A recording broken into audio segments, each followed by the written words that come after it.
সম্রাট। জি ভাইয়া। জি ভাই, এটা কোনো কথা হইলো?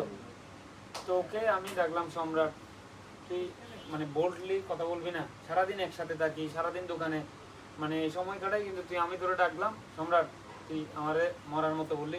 তোর নাম হচ্ছে সম্রাট, তুই সেনাপতির মতো করে জিবাইয়া বললি কেন? তুই সম্রাটের মতো করে জিবাইয়া বলবি না? ওই সম্রাটের মতো করে তো জিবাইয়া বলবি। তুই আমার সেনাপতির মতো করে জিবার, তোর নাম যেহেতু সম্রাট, তোর স্বভাব সম্রাটের মতো হইতে হবে।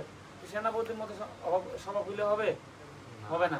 তোর সম্রাটের মতো তুই লাজুক। তোর ভিতরে এটা কি প্রকাশ পায় জানোস? এটা হচ্ছে লো কনফিডেন্স। লো কনফিডেন্স, কনফিডেন্সহীনতায় ভুগতেছিস। আমার যেটা মনে হয় তুই কিন্তু আলহামদুলিল্লাহ একজন সুদর্শন পুরুষ। তুই লো কনফিডেন্স হলে হবে না। তোর পক্ষে পৃথিবী জয় করে ফেলা সম্ভব। জাস্ট তোর কনফিডেন্স লেভেল বাড়াইতে হবে। তাহলে আমার ভিতরে দুর্বলতা কি? দুর্বলতা কাটাই নিতে হবে। তুই দরকার হলে আয়নার সামনে প্র্যাকটিস করিস। তুই সবার সাথে ইন্ট্রোভার্ট, তুই একটু মানে একটু নিজের চাপাই রাখতে চাস না। চাপাই রাখার মানুষগুলা এরা অনেক ট্যালেন্ট হইলেও পিছিয়ে থাকে। আমি বলতেছি না যে আমি অনেক ট্যালেন্ট বা আমি অনেক কিছু জানি। আমি যেহেতু টুকটাক ব্যবসা করি, মালের জন্য কত জায়গায় যাই, তোরা তো দেখো সারাদিন এদিক ওদিক ঘুরি, দৌড়াদৌড়ি করি, অনেক কিসিমের মানুষের সাথে মিশতে হয়। মিশে বুঝছি যে যারা একটু লো কনফিডেন্ট বা ইন্ট্রোভার্ট, এরা অনেক কিছু জানে, কিন্তু ভাই বিশ্বাস করে এরা সাকসেসের রেশিও খুব কম। তো তুই এটারে চেঞ্জ কর। তুই একটু ট্রাই কর যে মানুষজনের নিজ থেকে সবার সাথে কি কমিউনিকেট করব, কানেক্ট করব।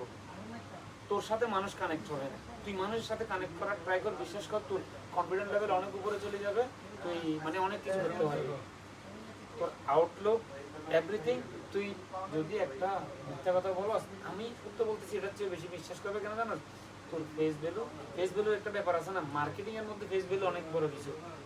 তো তুই জাস্ট এটার কাজে লাগাইছিস, এটা আল্লাহ দিচ্ছে। আমি তোরা বলতেছি না মিথ্যা কথা বলতে, আমি তোরা বলতে চাচ্ছি তুই এক্সট্রোভার্ট হ। তুই সবার সাথে কমিউনিকেট কর, কানেক্ট হ। কাস্টমার আসলে দোকানে তুই নিজে বলবি যে আসসালামু আলাইকুম ভাইয়া, কি লাগবে, আমি কি কোনোভাবে আপনাকে সহযোগিতা করতে পারি, আপনার কি লাগবে, আমি নিজে আপনাকে সার্ভ করব। মানে তুই ওর টেকনিক্যাল ওর বন্ধু হয়ে গেছিস, ও নিজেই জানে না, কারণ তুই ওকে রিসিভ করছিস তোর কাছে যে আসছে। সেম ভাবে তোর লাইফে যত মানুষই তোর সামনে আসবে, তুই ওদেরকে নিজেই রিসিভ করবি। তাইলে তুই হবি অ্যাকচুয়াল সম্রাট।